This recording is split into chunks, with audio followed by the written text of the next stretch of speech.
My name's Jackie Murray, and I'm here to guide you through the second grade technology curriculum from Structured Learning. This is lesson 1 of the 32 lesson comprehensive curriculum that you probably purchased from Structured Learning, or maybe Teachers Pay Teachers. So you are, every week we'll go through a lesson plan to show you how to unpack one of the lessons. I'll do them in order, but they show up on a stream on the wiki. So hopefully you're finding me through the wiki.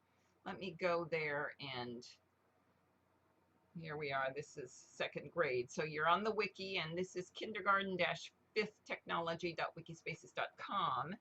Go to second grade, and this is where the stream of videos are for all of the lessons. Right now we only have one, although by the time you look at this one, it will also be added to this list.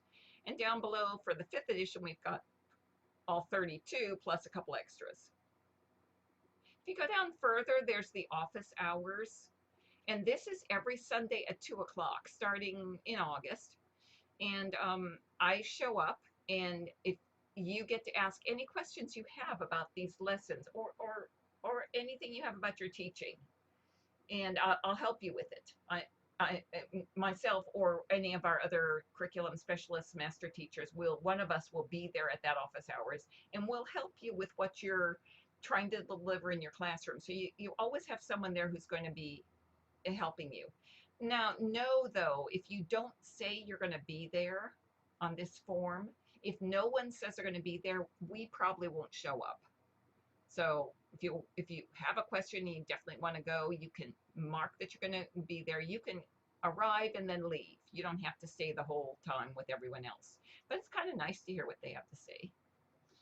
Okay, so that's our wiki, and that's probably how you found me, and you're probably playing it right through there. Okay, so this is second grade. I'll go quickly through this introductory part. Although I'm going to leave most of it for you. You can see the programs here are general programs. It's not Word and PowerPoint, it's word processing and spreadsheet. So, and presentation tools. So you use the one that works best for you. We're not telling you image editor, keyboarding tool. We don't say all the right type. We say keyboarding tool.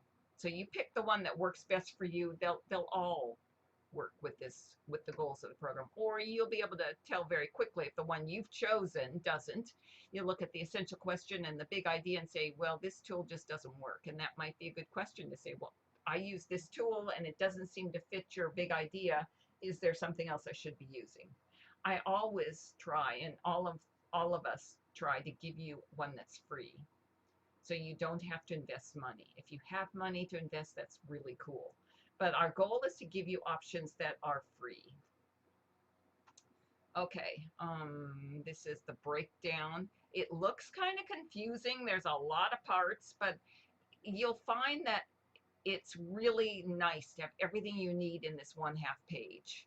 The vocabulary, the problem-solving skills, the skills they should know, the skills that are new to them, the standards you're addressing, the assessment strategies you could use, the essential question and the big idea, your teacher prep right here in this big white area in there, and then time required and class warm-up. Sometimes there isn't one. And then if you go further at the end of the lesson, it's much quieter, but there is the exit ticket, and then there's how to differentiate. So if you know some of this doesn't suit some of your students, it gives you suggestions on how to fit in with other students. You have 2 curriculum maps. This one is for all 9 grades and all the topics, so you can see how they're spread through all the grades. You can see something like digital citizenship is covered every single year. Something like games, 7th and 8th grade. Now, that doesn't mean we don't play games in the other ones, because some of them are very effective games, but this is the year that they're really focused on. You can see slideshows, 2nd, 3rd, 4th, and then 6th. You can use slideshows in 5th grade, but they're not taught as a lesson. And then here is by month, only for 2nd grade, all the topics, and then when they're addressed in the month. So you can see that. So like hardware, you talk about it for a couple weeks, and then you really don't revisit it anymore. You figure kids have it. But something like keyboarding, it's every single week. These two are really good to put on the wall in your classroom for administrators or parents to see what's going on with your technology curriculum. Okay, so these, I'll leave this all to you, but when you go through these, if you have a question about something, where do habits of mind fit in with everything, just post it on the discussion board or bring it up in our office hours. These are symbols you'll find in the lessons. This one is a video. This one is collaborative work for students. This is an article that will address some pedagogy that's brought up. Maybe we're discussing a digital portfolio and this will give you ideas on that. Or coding and this will give you ideas. Posters that you can cut out, enlarge, and put on the walls in your classroom. And then this is up where you can expect your students to annotate their workbooks. Now, if you don't have student workbooks, you won't need this. But if you do, this is a great way to know what they have available in their workbook without you having to really eyeball them constantly. Okay, typical lesson if you need that. Stuff that goes well with this curriculum. Okay, and then this is table of contents. You can see all the articles listed out, all the figures, all the assessments. Scope and sequence. So if you, for second grade, here it is, and you look at that and you see what they're working on, check them off here when they're done. And I tend to do that with my students. I'll take 10 minutes at each grading period and show them this is what we did this grading period and check them all off. Maybe we concentrated on graphics. Maybe we concentrated on researching. So we check all those off and it looks really nice having them all checked off. I often put it on the wall in the classroom also, and then I can visually check it off right there in the classroom. Another thing to show parents and administrators your progress in class.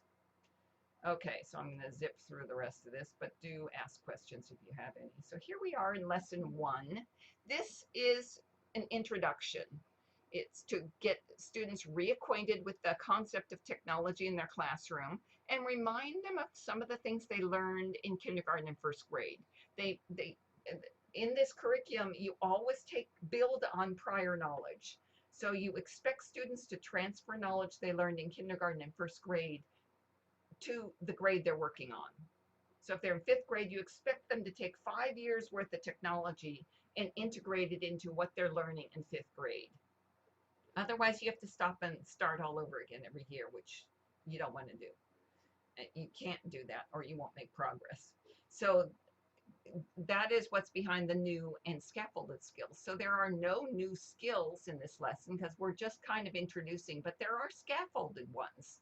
There are the things you expect students to know, that how to hold the mouse, how to take care of their hardware, how to be good digital citizens, how to sit at the computer correctly. You expect them to know these at this point. Let's see. So you're going to start by explaining your expectations. You're going to, and if you need help on those, there's a couple articles here to give you some background in case you need more information on that. You're going to make sure that your correct posters are on the wall. When you go around this year, they should know all of these. Some do, maybe not, but hopefully they do. But all the others, they should know these. You should not have to say, okay, 2 ways to delete is backspace and delete. No.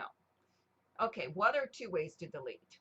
And see what they say. What is landscape? What is portrait? And have them answer those. They are no longer kindergartners. And then we have digital students. This is a fun project if you have time to draw a digital student on your class whiteboard and then fill it in. Have students tell you what they use digitally in their life and then put it all around that student and then save that picture and see how it changes year to year or just from the beginning of the year to the end. Another thing you want to get done is collecting rules. Here are sample rules that might work for your class, but you're going to have them sit in front of you, in front of a big sheet of paper and write down their suggestions. Now, they can think back to kindergarten and first grade. What worked well in those 2 classes to make the class go well and help them get what they wanted to out of their learning time there. And that's what you'll write down. Now, if they forget to mention something about no food or drink, you can remind them, well, are you allowed to have food?